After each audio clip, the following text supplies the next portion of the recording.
The Wilderness Trapper by Raymond Thompson. The Wilderness Trapper, a practical handbook by a practical trapper with extensive experience in the wilds of the Western Canada. It says here it was published by the Hunter Trader Trapper Company, Columbus, Ohio. Copyrighted in 1924. And let's take a look at the table of contents. The table of contents. Chapter 1, The Conquest of the Wilds. Only a living to be made at trapping. Wilderness versus trapping near home. Outfitting the trapper for civilized districts. Chapter 2, Outfitting the Wilderness Trapper. Transportation to the trapping locality.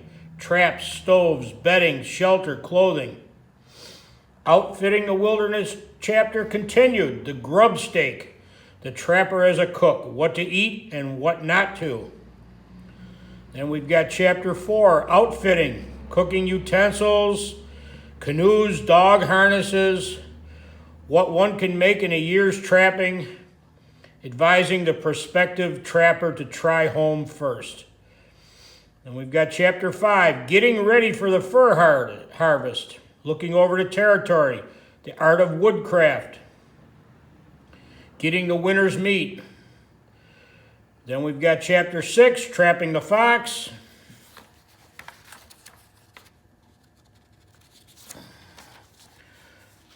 Chapter 7, the war on wolves. Chapter 8, Trapping the Beaver. The next chapter is How to Trap the Lynx. Trapping the marten and fisher. The otter and the wolverine. The bear family. The muskrat. Tracks and tracking. Grading and caring for your fur. Caring for the trapper's equipment. Those are the chapters in this book.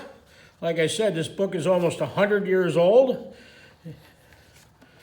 Well, let's take a look at one of the chapters. Outfitting the Wilderness Trapper.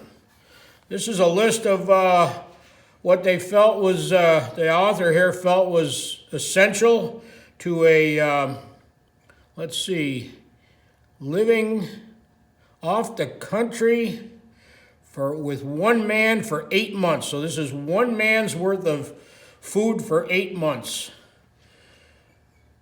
Salt, 25 pounds of salt. Pepper, 7 small tins. Flour, 200 pounds of flour. Baking powder, 10 pounds. Yeast cakes, 10 packages. Lard, 30 pounds. Beans, 40 pounds of beans. Butter, 40 pounds. Pot barley, which I'm not sure what that is, 15 pounds. Rice, 20 pounds. Raisins, 20 pounds. Prunes or other dried fruit, 40 pounds. Sugar, 40 pounds.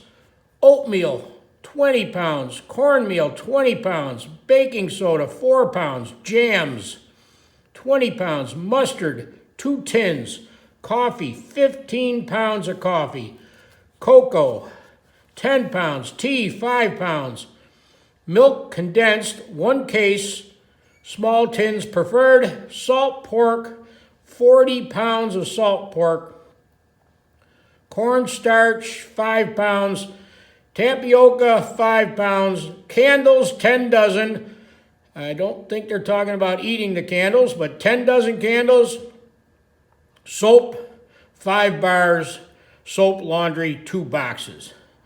And he's got a note after this. He says, I will guarantee that the above list will keep any man going for 8 months unless he is an actual hog or wastes his precious food in cooking. Here's another interesting list. This is his summary of an auto trapper's outfit. So I'm assuming this is someone who had an auto, truck, whatever, to transport their gear. And he's got a used auto, $300. $300 Now you got to remember, this is back in 1920. The cost of running that used auto, $150. Traps, $60. Tent and stove, $20. Bedding, $20. Axes and a skinning knife, $6. A pack sack, $4. A firearm, $50. Ammunition, $10. Clothing, $35. That list of food should cost you $80. License, $5, and then miscellaneous expenses, $10, for a total of $750 to live for, I guess it's 8 months out on the trap line. In this chapter here, he talks about trapping marten and fisher. And here's an excerpt, camping on the trail of a marten tribe. One of the most efficient ways to trap martens is to take a good dog team, load up an outfit of grub, blankets, and traps, and follow a group of martens until they are cleaned up.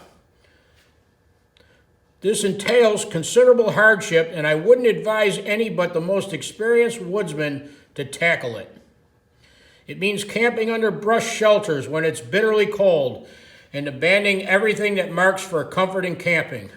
The best time of the year to trap martens is along in February, and we often have some of our bitterest weather at this time. Here's another part of the book here, this is under Trapping the Beaver chapter. Estimating the number of beavers in a certain dam. It says that you don't want to err on the side of abundance. A few beavers will make so much sign that the uninitiated is sure to figure there are 3 to 4 times as many beavers as there really are. So that would be a mistake to overestimate how many beavers are in a pond. When you become an experienced trapper, you may tell very closely by observing the following suggestions. First, look along the muddy shore and see how many different sized tracks you can discover. This should divide the beavers in from 1 to 3 classes. You will be safe in saying there are 2 old beavers. In case of the presence of medium-sized tracks, 2 to 4 2-year-olds, and in the matter of smaller sets of tracks, there may be anywhere from 1 to 5 kits.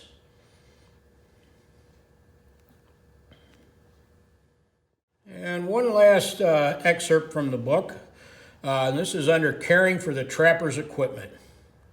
Under snowshoes and their care. For several months each season in the wilderness, trapper must wear snowshoes. The webs are as important as anything in the entire equipment. A mighty poor pair of snowshoes will not last long if not properly cared for, and after the first few trips will constantly need attention. Various kinds and shapes of snowshoes are in use all over Canada. Conditions are not the same in any 2 places, and the particular kind one needs will depend on these conditions. A safe rule is to buy your snowshoes until you know what the natives use. For general purposes, a snowshoe about 12 inches wide and 50 inches long, including the tail, will be about right. Personally, I prefer 2 sizes, a small and a large pair. For breaking fresh trails, a large pair comes in better, but the smaller ones are mighty handy when traveling is done over trails previously made.